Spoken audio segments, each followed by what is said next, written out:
Hey, what's up? Heading to go play some ball. I just thought I would share some stuff with you. And yes, I got my sunglasses off. Someone out there knows what I'm talking about. But I kind of feel like I've been coming across more and more people lately that seem to be down and discouraged and losing hope and just being challenged at every angle. I just going to kind of encourage you that when we're being attacked like that, it means we're losing focus of something. Or not necessarily that we're losing focus, but when we become to get discouraged and disappointed and depressed, then we're losing focus on something. The enemy's going to kind of try and come at us any which way he can. He knows our weaknesses better than we know our weaknesses. And he's going to attack those weaknesses. And sometimes he'll even attack where we're strong too, just to make us doubt. And kind of what I wanted to say is, what we have to do is we have to quit focusing on what the problems are, and we have to start focusing on what the answer is. The answer is Jesus. He's the only way, the truth, and the light, the life. So if we lose focus of Him, then we begin focusing on other things that are not of Him. The problems, they're not of Him. The financial burdens, they're not of Him. He doesn't want us focusing on the burdens. He says lay all of our burdens down at Him. Yes, He cares about us, and He doesn't want us to be broken and all these other things that happens to us, but He allows it to happen at times. It's a test of our faith and our character, because when we overcome these, we're going to start to grow. And when we start to focus on Him, we're going to realize, and this isn't nothing, look at what He did. Keep in mind, anytime you're going through something, I just challenge you to remember what He did for you.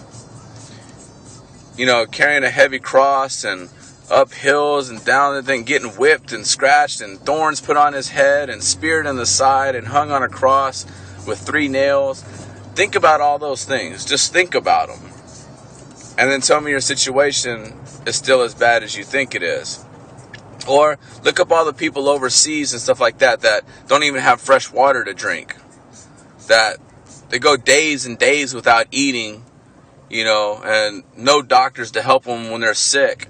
And they're just sitting there. And half of those people, if you really look up at them, they're filled with more joy than we are. They've got more appreciation than we do half the time. Because a lot of them realize, hey, it's not about this. This is just temporary way of life. They still have hope and faith in their God. But also what I want to kind of figure out is, what I want to kind of share with you is, when we start going through these things and we start doubting ourselves and we start getting depressed, one thing we usually do is we take a step back from God. And we start to ask God, why me, God? Why aren't you doing this for me? But I'm going to challenge you on this one. Instead of asking why God, or why He's got you going through this and why you got to do this and that, ask Him, God, okay, you know what? Here I am. I'm in the middle of this. What do you want me to learn? Who do you want me to bless? Who do you want me to encourage? Who do you want me to stand by their side and help them through their own struggles?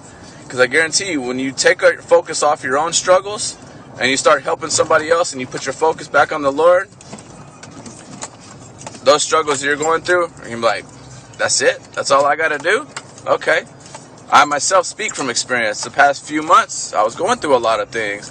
I started taking the focus off of me, putting the focus back on the Lord where it should be. And I started just helping encourage others. Other people were down. And that's how I got to this point where I'm, speaking about what I'm speaking about now, about finding courage and helping others out, because that's what I was doing. I was going through something. And I just said, you know what, Lord, I got to get my focus off of this situation. So I started focusing on Him, listening to worship music, getting in the Word more, seeking out people that I could help. Because my problems are just temporary, like I said. And when we take our focus off those problems, we become less depressed, less hurt, less angry, and filled with more joy and love. The Bible tells us we're going to go through many trials and tribulations. That the Christian life isn't always easy. what people do is they'll sit there and they'll start struggling with something, and they'll just be like, oh, you know what, it's not for me. I can't go on anymore. I'm just going to step away and go do my own thing. They go back to drinking. They go back to smoking weed and popping pills or chasing women or chasing guys and doing all these things. And they're like, oh, man, you know what? I'm so much happier doing this. But are you really? Because all you're doing is covering your pain and your bitterness up, and you're suppressing it while other things are rising up. You start chasing for more and more things. You start drinking more. Start smoking more weed. Start sleeping around more. Start just chasing money, Then you spend money. Then you get broke and you go get more money. And then, so it's just one big circle. But when you focus on the Lord, it's a secure peace that you find in Him. Not just I'm going to continually chase peace. So I just kind of challenge you on that as well, to sit there when you're going through something, get in the Word. If you're not seeing anything, pray about it, stay prayed up, get deeper in the Word, ask the Lord to speak to you. A lot of times we get so depressed and so hurt and everything else is because we feel lonely, we feel deceived, we feel abandoned. But the thing is, when we start feeling that way, it's because we lose focus of who we are in Christ and who He is in us and what He's done. So many times we sit there and, man, I'm lonely, I got nobody. The Lord's sitting there with open ears every single time. You want to talk? He's there to listen. Just start talking to Him. Sit down in your bedroom. Talk to Him. Another thing I recommend is surrounding yourself with fellow believers. We can't do this alone. We just can't. We'll try and do it alone, and we'll sit there and like, man, I got this. And when we kind of go about things our own way, and when you know it, man, what happened? I got no one to talk to. So just get in the Word, stay prayed up, stay focused on the Lord and not your situations. Because when you overcome your situations, you're going to have a greater testimony.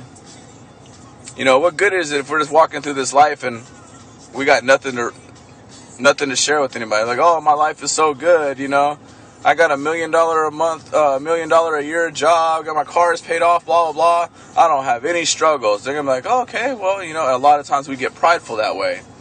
I'm not saying that it's a bad thing to, be wealthy and have all nice things and have very little problems. But when we go through things, we have to look at the situation. Quit asking God to take you out of something and ask Him what He wants you to do while you're in the midst of that storm.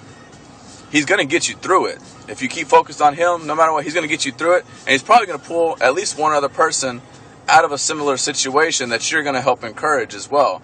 And then later on down the road, somebody's going to come up and be like, man, I'm going through this. You'll be like, you know what? I got you on this. I've been there. I've done that. I've overcame it. So just stay prayed up. Just stay in the Word. Put Jesus first. And just keep pushing, man. That's all I got to say. God bless. One love.